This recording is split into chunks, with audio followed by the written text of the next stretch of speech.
नमस्कार दोस्तों, मैं बहुत बहुत स्वागत करता हूं आप सभी का एक बार फिर आपके अपने ही YouTube चैनल पासपोर्ट हेल्पलाइन में, जहां पे आपको passport application, police verification, documentation के साथ साथ बहुत सारे कंट्रीज़ के डिफरेंट टाइप के वीज़ाज़ के बारे में प्रॉपर रूप से इंफॉर्मेशन दी जाती है।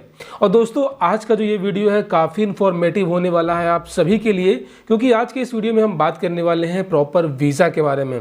दोस्तों, आप सभी लोग जो है पासपोर्ट बनवाने के बाद अलग अलग कंट्रीज़ में विजिट करेंगे। ऐसे में ज़रूरत है यहाँ पे कि आपको अलग अलग टाइप के वीज़ा के बारे में जानकारी होना बहुत ज़रूरी है कि बेसिकली वीज़ा क्या होता है, वीज़ा कितने प्रकार के होते हैं और कौन से वीज़े का क्या मतलब होता है। तो दोस्तों, यहाँ पे मैं आपको बताता चलूँ कि स्पेशली भारतीय पासपोर्ट होल्डर के लिए, जैसा कि हम सभी भारतीय हैं और हम सभी के पास इंडियन पासपोर्ट है, ऐसे में हम सभी इंडियन पासपोर्ट होल्डर हैं और हमारे ऊपर टोटल जो भी रूल्स और रेगुलेशंस लागू होते हैं वो टोटल 4 वीज़ा टाइप के होते हैं।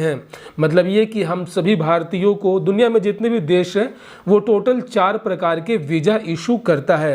आज के इस वीडियो में हम कंप्लीट उन चारों वीज़ा के बारे में प्रॉपर रूप से सबसे पहले जो वीज़ा होता है, ठीक है, जो कि सबसे पॉपुलर है हम सभी के बीच। और पॉपुलर ये है दोस्तों इसलिए है कि इन वीज़ाओं को पाने के लिए हमें ज़्यादा दौड़ भाग नहीं करनी होती है, कुछ मेहनत नहीं करना होता है और पहले से ही मतलब कि ट्रैवलिंग करने से पहले ही हमें ये वीज़ा अप्लाई नहीं करना होता है, क्योंकि ये जो कंट्रीज़ होते हैं वो हम सभी इंडियन पासपोर्ट होल्डर को वीज़ा फ्री एंट्री देते हैं। अब यहाँ पे वीज़ा फ्री का मतलब क्या हुआ कि इसका बेसिकली मतलब ये हुआ कि जहाँ पे visa free travel is a benefit where you can visit a country without having to obtain a visa. ठीक है, कहने का मतलब ये कि वीज़ा फ्री वो कंट्रीज़ होते हैं जहाँ पे आपको विजिट करने के लिए, ठीक है, किसी प्रकार के कोई भी वीज़ा ऑब्टेन करने की कोई ज़रूरत नहीं होती है। This is applicable if 2 countries in question have an agreement for the same।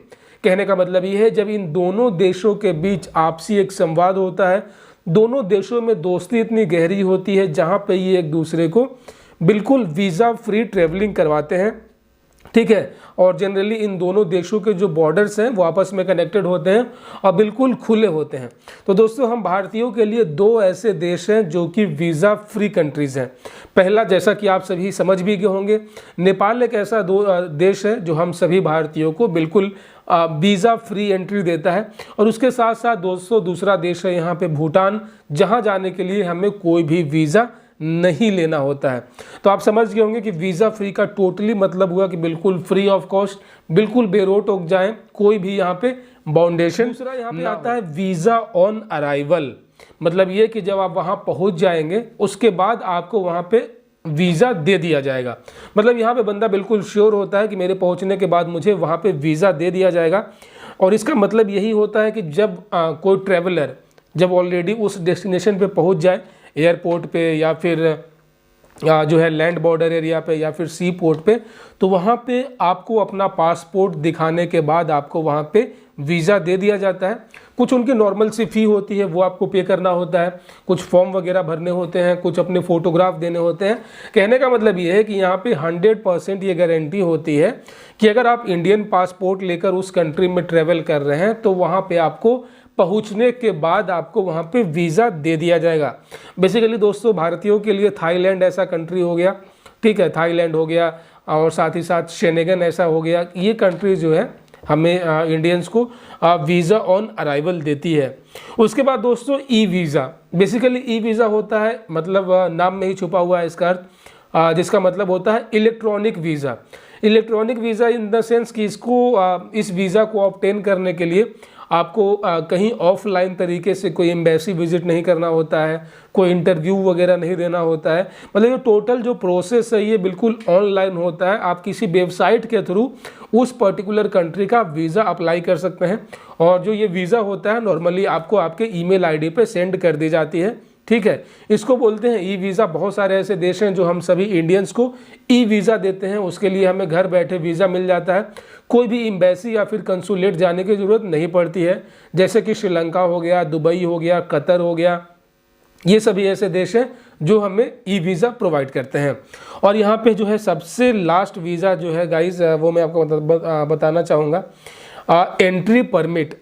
Entry permit जो है कि एक ऐसा वीज़ा जो कि सबसे हार्ड होता है, सबसे ज़्यादा मुश्किल होता है इस वीज़ा को पाना, और इसके लिए एक लंबा चौड़ा प्रोसेस होता है। इसके लिए एक लंबी चौड़ी डॉक्यूमेंट्स की लिस्ट होती है, एक इंटरव्यू कंडक्ट होता है, और यहाँ पे चांसेस बिल्कुल कुछ श्योर नहीं होता कि आपको वीज़ा दिया ही जाएगा कि नहीं वीज़ा दिया जाएगा, क्योंकि ऊपर के जितने 3 मैंने टाइप के बताएं, जो वीज़ा फ्री था, वीज़ा ऑन अराइवल था, और साथ ही साथ ई वीज़ा, ये तीनों ऐसे वीज़ा हैं जो कि आपको बिल्कुल कह सकते हैं कि आपको एकदम कंफर्म होता है कि आपको एनी हाउ मिल जाएगा।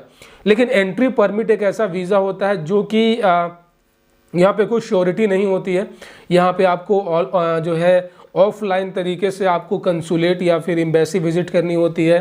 एक प्रॉपर एक लिस्ट होती है डॉक्यूमेंट्स की, वो आपको वहाँ पे देनी होती है, अपना पासपोर्ट जमा करना होता है, और बाई कुरियर या फिर स्पीड पोस्ट आपके घर पे वीज़ा आएगा। ठीक है, इसको बोलते हैं एंट्री परमिट। और नॉर्मली जितने भी बड़े देश हैं लाइक यूएसए हो गया, कनाडा हो गया, ऑस्ट्रेलिया हो गया, न्यूजीलैंड हो गया, ठीक है, चाइना हो गया, जापान हो गया, साउथ कोरिया हो गया, ये सभी कंट्री जो है हम भारतीयों को एंट्री परमिट वीज़ा जो है वो प्रोवाइड करती है, जो कि थोड़ा सा मुश्किल होता है पाना अगर आपके पास एक स्ट्रॉन्ग डॉक्यूमेंट नहीं है, अगर आप आईटीआर वगैरह फिलअप नहीं करते हैं इंडिया में, अगर आप प्रॉपर सेटल नहीं है तो बहुत मुश्किल होता है। ठीक है, तो गाइज ये थे टोटल 4 टाइप के वीज़ा इंडियंस के लिए, visa free, visa on arrival, e visa और एंट्री परमिट। और दोस्तों उम्मीद करता हूँ कि इस वीडियो से ना आपका कन्फ्यूज़न दूर हो चुका होगा कि कितने टाइप के वीज़ा होते हैं और उसका क्या मतलब होता है, और आप अगली बार जब इंडिया से बाहर ट्रेवल करने जा रहे हैं तो आपको कौन से वीज़ा के लिए अप्लाई करना होगा। सो गाइज मिलते हैं किसी और वीडियो में। अपना बहुत सारा ख्याल रखिएगा। अपने favourite YouTube channel passport helpline को सब्सक्राइब कर दीजिएगा, नोटिफिकेशन बेल ऑन कर दीजिएगा, ताकि अगली बार जब मैं कोई नया और लेटेस्ट वीडियो लेकर आऊँ तो आप उसे मिस ना कर सके। अपना बहुत सारा ख्याल रखिए। जय हिंद।